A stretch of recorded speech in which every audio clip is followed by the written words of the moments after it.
What up, what up? Welcome back to the channel. I'm J and we are locked in. This is Power Book 3, Raising Kanan, Episode 8. People, bear with me. I'm on the road again. I'm at my big mama's house, my great grandmother's house. I'm in the basement.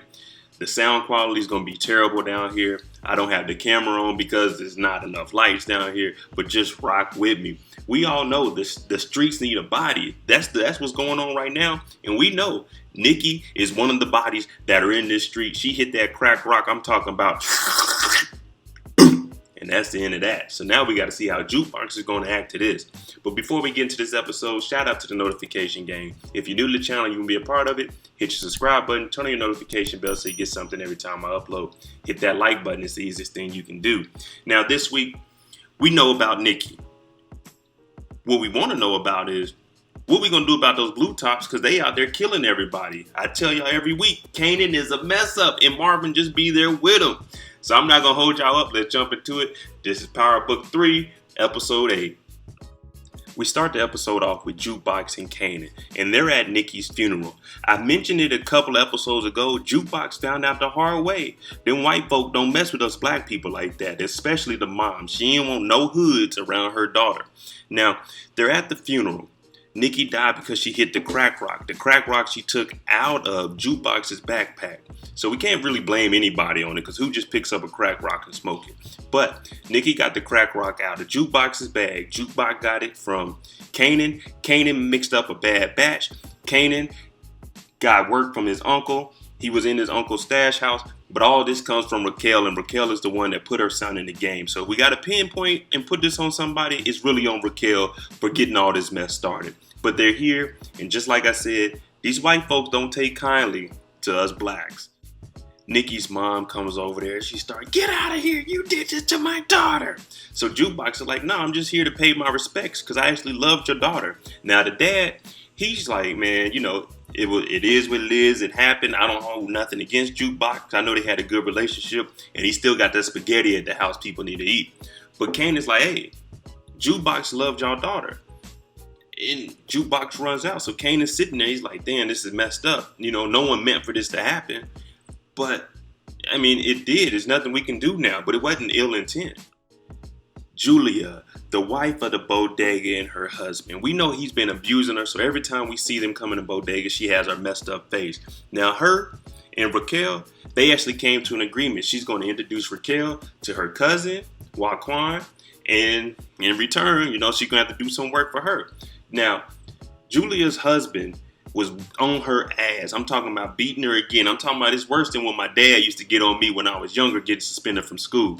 But he chases her out into the garage. And who do we see in there? Raquel in the all black with the silencer on there and toot, toot, toot. I'm talking about she lays the husband out. So now that we got him out the way, Julia is going to go ahead and introduce Raquel to the cousin to make that final connection. Because you remember, Raquel met with Juan Quan, but he wasn't, you know, it was just a meet and greet. It wasn't no business talk. But now he's going to see, okay, you're helping my family, so this is going to make the connection even stronger.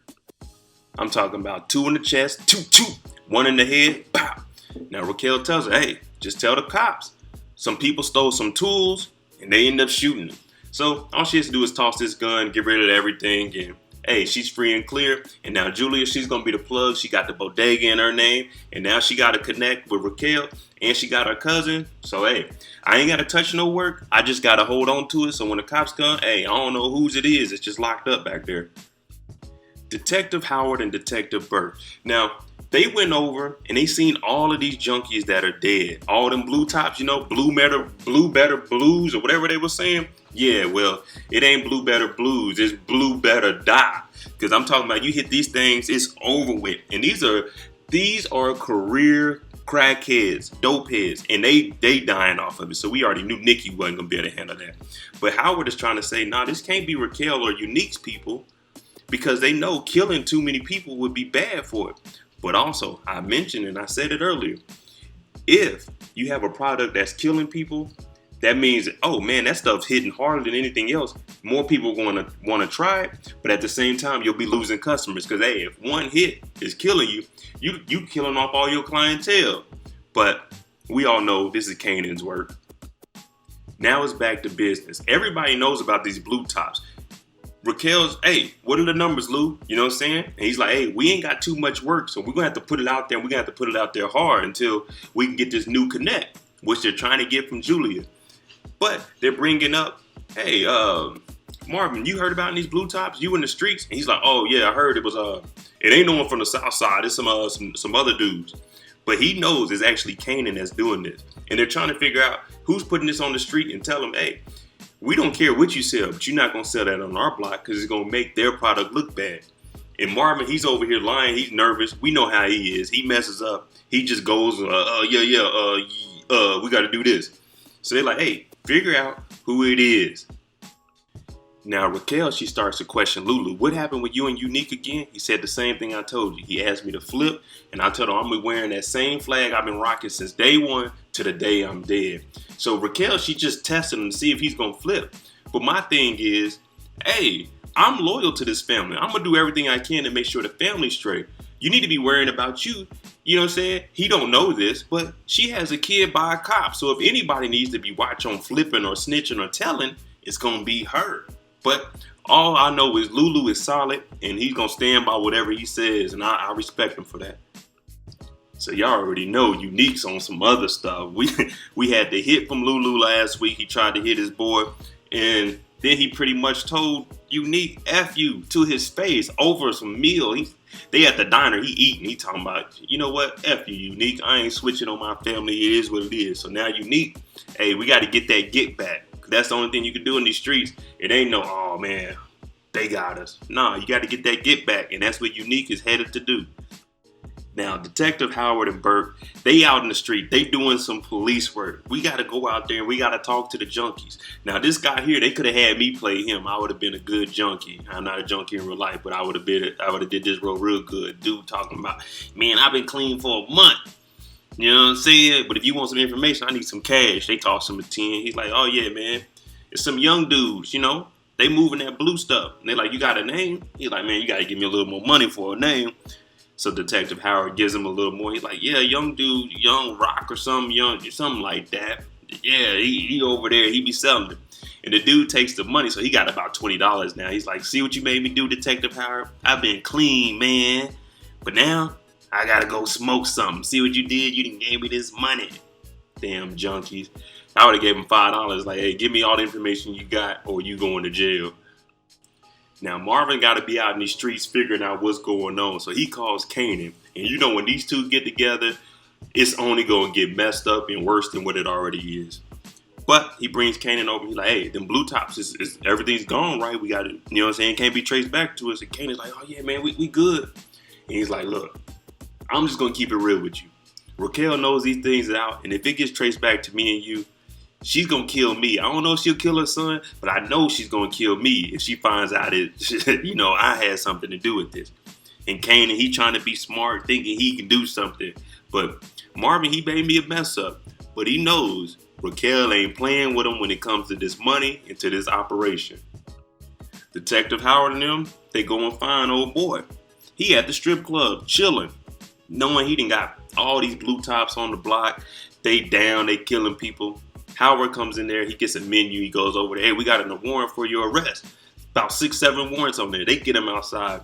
And whenever them cops get on you, I always say, hey, if you're going to talk to the police, do it with a lawyer. Because if they ain't got nothing on you, they going to lie and make you believe and tell stuff that you shouldn't be telling. Now, they get him outside, they handcuff him. He's like, wait a minute, 6 murders? Because they talking about all the junkies that died. He's 6 murders? Oh, no, man. This a young dude, Kanan. And Howard's like, Kanan? Wait, you taking orders from a 15-year-old? He was like, man, his mom got that power. So this dude got the snitching. He ain't even make it to the precinct. I'm talking about they put handcuffs on him, took him outside. He didn't even see the warrant or nothing. Ain't get read his rights, and he was just telling. I'm like, damn, they don't make these dudes like they do when I was growing up. Because this man, 9 times out of 10, if you're doing a crime with somebody, they gonna tell on you. So do your crimes by yourself, but I'm not telling you to do crimes. Now they got a name, Kanan.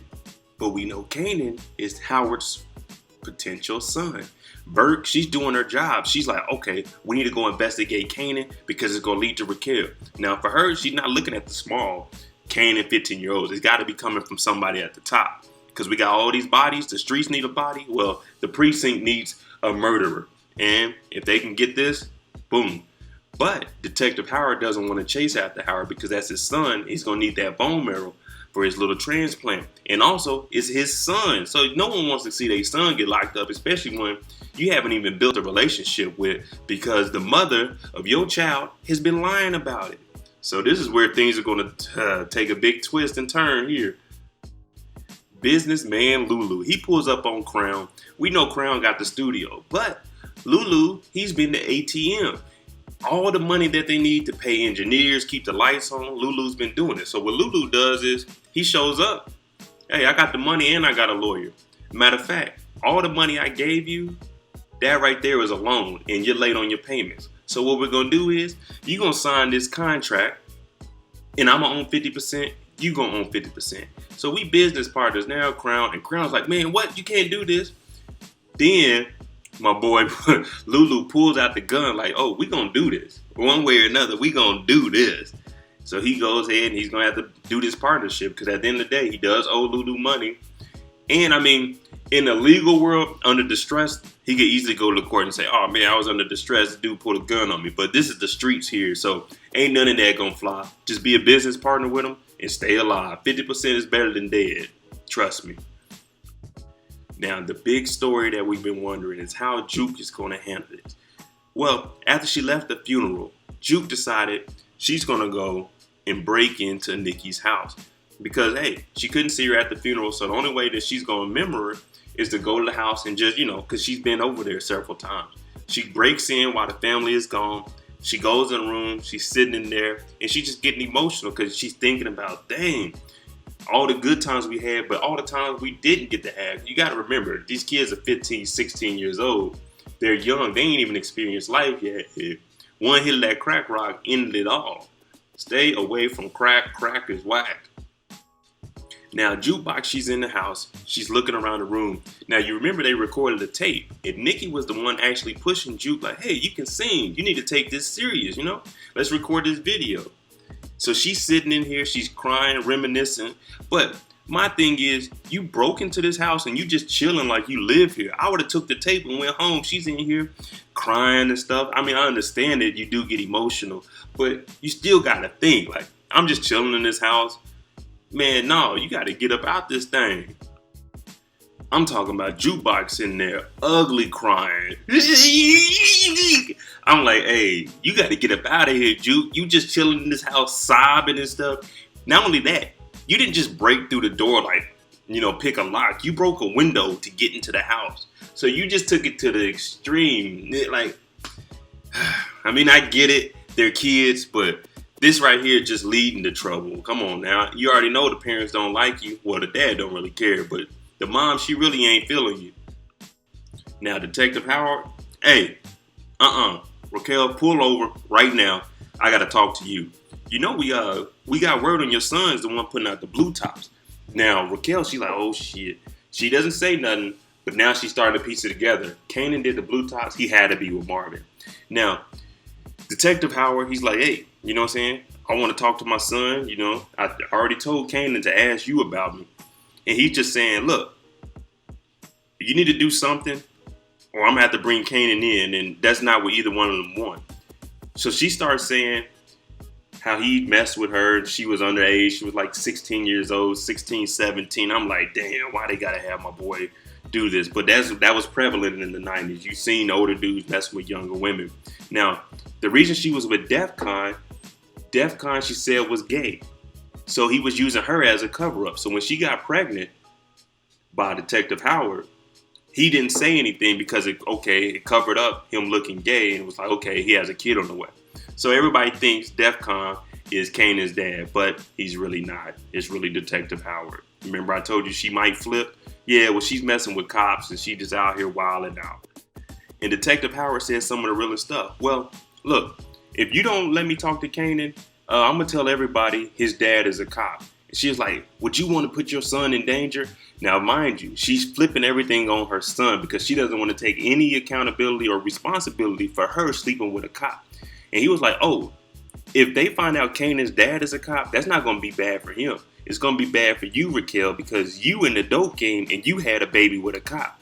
That's what I was saying earlier. It's worse for a drug kingpin to be messing with the cops. Now, you can have a cop on payroll, but to be sleeping with a cop and have a baby with him, that's the worst thing. Now people ain't gonna trust you because your baby daddy is a cop. That means all you have to do is snitch and your baby daddy will look out for you. So Raquel is actually the lowest person on the street level because she's dealing with the police. She had a baby with the police. She had a kid that has a police officer for a father. So, this whole operation, if they find out that Detective Howard had sex with Raquel and had a kid, it's over with. None of the connects are gonna mess with them. It's over. I'm talking about Unique is the undisputed kingpin in Jamaica, Queens. So the first thing she does, she goes to the house. Kanan in there, hitting the pull-ups, getting big, because we know Kanan in real life was big as hell. Now she's talking to him, you and your uncle, y'all mess up. You know what I'm saying? You hanging with Marvin. It turns out the reason Marvin went to jail when he was on top, the kingpin of all this, before Raquel took over, is because he was using the drugs. He was so high when the cops came and arrested him, he tried to sell them a quarter pound. I'm like, damn, Marvin was a junkie. Oh, man. So that's why he stepped down and Raquel took over because he went to jail. And Kanan's in here. He's like, oh, man, I had a plan. It was trying to work. But one thing we know is Kanan will mess up everything. Kanan's plan, he trying to tell his mom. She slaps him. He falls down. So I'm thinking, if you getting slapped by your mama and you falling on the ground, you don't need to be in these streets. My mama was about 5'4", and when I was like 15, I think I was like 5'8". If she slapped me, I'm not falling to the ground. I would have took that like a G, like, come on, ma, you tripping. But she's telling him, you were messing up. She already told him, you don't know what you think you know.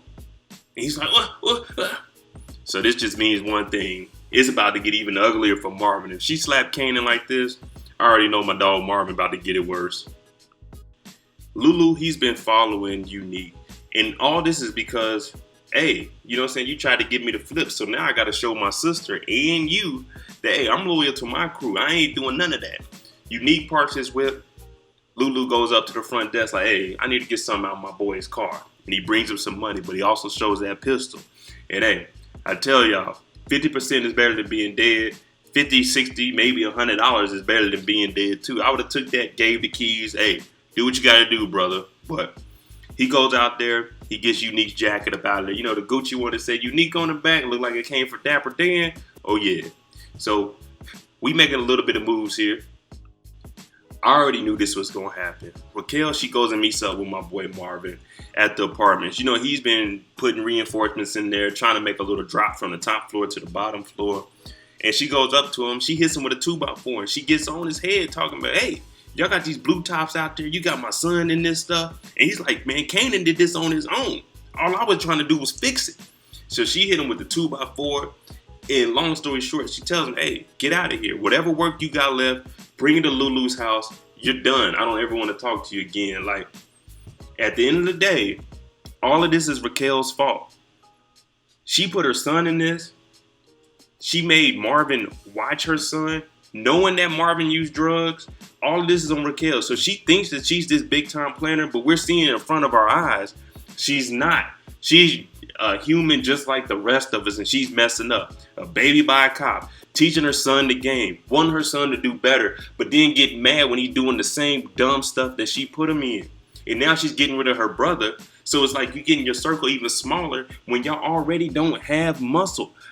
Y'all remember at the club, Marvin was supposed to be looking for new soldiers. That's why they couldn't go to war with Unique. Marvin is vital to this whole operation. He does mess up, but you still need Marvin.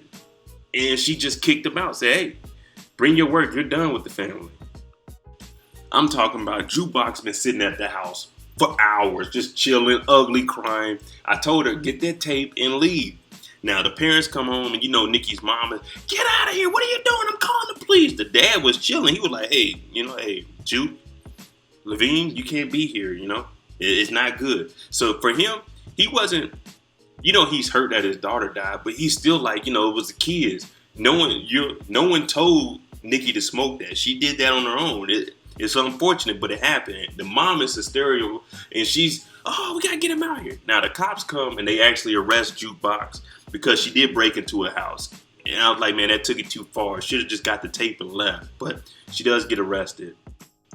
Now, Juke, she got arrested. Detective Howard let her go. He went over and told the cops, oh, you can go ahead and let her go. Because he's trying to build that rapport. Because he's still trying to get to his son. Now, Kanan, he's out and about. He goes over to Devina's house. Now, remind you, they're under 18. So when they get there, Devina, Child Protective Services, have taken her and her little sister. Because it turns out her mom died a month ago. And they just now found her. So this whole time, Kanan's been going to dances at the house, knocking boots with Devina. Her mom has been dead for a month. So they're gone. We don't know where they're at right now. We just know Child Protective Services has them. And Kanan is like, oh, man, dang. But the streets need a body. And I said it last week, it may be Devina because she is the one that snitched on Kanan and them. This may be a good thing that she's out of the picture because, hey, she could tell Unique anything. Especially if she don't have no mom or no money. Unique could be like, I can get you out of the adoption agency. You come live with me. I'll take care of you. But you got to tell me all the information. And a kid like that with her little sister at like 16 years old and a little sister, you want to stay together because when you get in the system, they're going to split you two apart. So if Unique has the money, this is just a theory. Unique has the money. He can keep the two sisters together. But you got to give me all the information you got on Kanan. That's just one of my theories. My boy Lulu over here with Jessica doing this thing. Now, I already told y'all, and y'all already seen it. Jessica, she's all about Jessica. She's talking to him. Oh, okay, now that you in partnership with Crown, how we gonna roll out my brother Famous and stuff? And he's like, wait a minute. I'm not here for that. You know what I'm saying? We don't talk no business. We do what we do, and that's it. And she's getting kind of upset. And he's like, man, look, I'm gonna go ahead and dip up out of here. All that nonsense you talking, it ain't got nothing to do with me. We know Marvin just got kicked out the family. He ain't got no work. He got to go back to the club. His little white thing in there. Marvin gonna do what Marvin do. You know what I'm saying? I just got kicked out of the family. I got a lot on my mind. Turn around. I'm gonna need some action. You know what I'm saying? So he in there. And it turns out she working with the police. So she has a recorder up under the table. And she keeps asking him, hey, what do you want to do with this money? He's like, nah, look. It ain't worth it. And he's smart. He knows not to talk about drugs or anything in connection with money. He's like, hey, I just need money. So he's like, you know what? I'm not dealing with this. I'm leaving. So I told you, Marvin is vital. He had the clubs. He was moving work through the clubs. They don't have that connection no more if you get rid of Marvin out the family. So he actually has some benefits to being in the family. After Marvin storms out the club, he didn't talk about no dope or anything. I just need the money. Symphony looks and he sees her talking to the cops. And he's like, man, what the hell? So what we're going to find out is Symphony's probably going to tell Raquel, hey, old girl talking to the police. Now, it may be, saying some misunderstandings. And she's like, wait, not Unique, but my brother's talking to the cops. He's like, nah, the white girl is, you know what I'm saying? Because she's over there and the cops are like, oh, man, we didn't get anything out of that. Like, you know what I'm saying? You had to work harder than this. So Symphony, he's back there. And they're going to see, hey, we might need Marvin more than we thought. And I've been vouching for him. I said in the first episode, Marvin is my favorite character. Now, Raquel goes and meets with Julia's cousin, Jaquan. Now, we know they didn't talk business at first. One thing about this man, and I'm going to keep it short and simple, he's about his business and he's about not getting caught up. He knows that no one else is getting any work on these streets. He knows they came to him for a reason because he can make things happen. But he's been following Raquel and he said, hey, what was you talking about with Detective Howard at the bridge? So he's been following. And now you remember Howard told her the worst thing would be if they found out you slept with a cop and had a baby with one. So that's why he's just checking. Okay, what is your relationship with him? Are you, you know what I'm saying? Are you an informant? Are you working with the cops? And he pulled his guns on her and her security. So he's just making sure, hey, before I do anything with you, hey, if you with the police in any kind of way, it's over with. I'm not dealing with that. I'm not getting caught up. So this man is really on top of his business, and I can respect that. Now, he had Raquel shook. She's sitting there. She trying to play it cool. Her security in the back, he lost because they ain't got no pistols on them, but they got 5 on them. You know what I'm saying? So she's sitting there. She trying to play it cool. Oh, nah, man, he's pretty much like on the payroll. And Jaquan's sitting there looking at her like, okay, he better be, because if he ain't on that payroll, I'm going to be on your ass. And she's like, okay, yeah, we good. So we going to be able to handle business after this?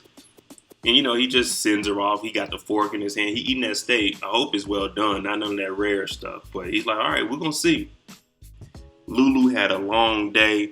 He's been out and about. He got Famous's DS tape. He takes that out. And we put it on some Isley Brothers, Footsteps in the Dark. I'm talking about, I keep hearing footsteps, baby. You know what I'm saying? Now, Ice Cube, he flipped it and did Today Was a Good Day. He's in the house. He's just chilling, Both songs, very good songs. He's just in the house, posted up. No cares in the world. But just as soon as you think today was a good day, things turn ugly. I'm talking about it ain't a good day no more because you're going to need your AK. I'm talking about Unique Boys. They pulled up all kinds of, texts, nines. I'm talking about we pulled up and they threw firebombs in there, 2 of them. So now he on the ground with a little pistol, boom, boom, boom. This tells you Lulu was never prepared. He was too comfortable because you should already have a plan. If people start shooting up the house, you got to be able to dip about that back door. He doesn't do it. He goes and gets the gun and he tries to shoot back. But I'm talking about we got hundreds of bullets coming through this thing in seconds. So you got to get him. And Marvin, he's going to take all of his dope that he has to give it to Lulu because he's out the family. But he pulls up. And what does he see? He sees everybody shooting. They start shooting at him. And one thing we know about Marvin is he is with the gangster shit. Now, they may not think that he's as smart as everybody else. But when there's action, Marvin's going to be there with the action. He never misses an opportunity to miss an opportunity, but when it comes to that gunplay, he's there. And we also know he's going to drive that car reckless. This is the second car he wrecked within, a month? Marvin stops them from shooting up the house. He goes in. He's looking for his brother. He's on the ground. Look like he done passed out from the smoke, and he pulls him out. He takes him in the street like, oh, man, someone called the cops. So, hey, one thing about Marvin, he may not be as smart as everybody, but he's going to look out for his family. He's the older brother. So we don't know if Lulu is dead or not right now, but what it's looking like is he ain't going to make it. I'm just sorry because Marvin just let him sit there and he ain't do nothing to try to bring him back. He talking about call the police. Man, ain't nobody calling the police. It was like 200 shots. So, all right, there you go. Episode 8 of Power Book 3, Raising Kanan. I need y'all to let me know, what do you think is going to happen about the Detective Howard in Kanan's situation? And also, do y'all think Lulu is dead? I don't think he's dead. He may be in the hospital for a while. They may put him in the hospital for the next 2 episodes. You know what I'm saying? We got to figure it out. And this is where they bring Marvin back in. But let me know what y'all think about that. And I think that Kanan and Detective Howard, this is going to get real interesting. He's going to have to find out that's his dad. And they're going to either have to get rid of him or... Jimmy on the beat, boy.